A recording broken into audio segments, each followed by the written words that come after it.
कोकणातील प्रत्येक अपडेट जाणून घेण्यासाठी आजच माझे कोकणच्या सोशल मीडिया प्लॅटफॉर्मला लाईक, फॉलो आणि सबस्क्राईब करा।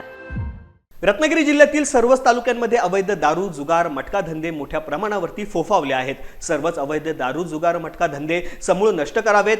जिल्ह्यात होणारी अवैध वृक्षतोड, बेसुमार होत असलेले बॉक्साईट उत्खनन आदींवरती कठोर कारवाई करण्यात यावी आणि हातपाटी वाळू व्यावसायिकांना न्याय मिळावा अशा विविध आशयांची तक्रारवजा निवेदने संबंधितांना नुकतीच राज्य लोककल्याण ग्राहक संरक्षण संस्था व राज्य अल्पसंख्याक विभागाचे उपाध्यक्ष अब्दुल्लाभाई हुसेन नाडकर यांनी दिली आहे। या संदर्भात त्यांनी माध्यमांना देखील अधिक माहिती दिली आहे। पाहूया। एसपी साहेबांना सांगितलेला की रत्नागिरी जिल्ह्यामध्ये दारू गावठी धंदा आहे तो पुरा बंद व्हायला पाहिजे आणि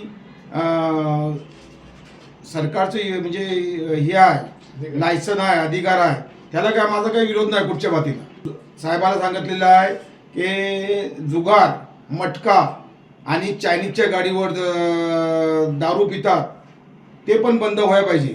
हो नाही तर मी उपोषणला बसणार रत्नागिरी एसपीच्या सामने तिथं बसणार मी तिथं मी सांगितलेलं त्यांना।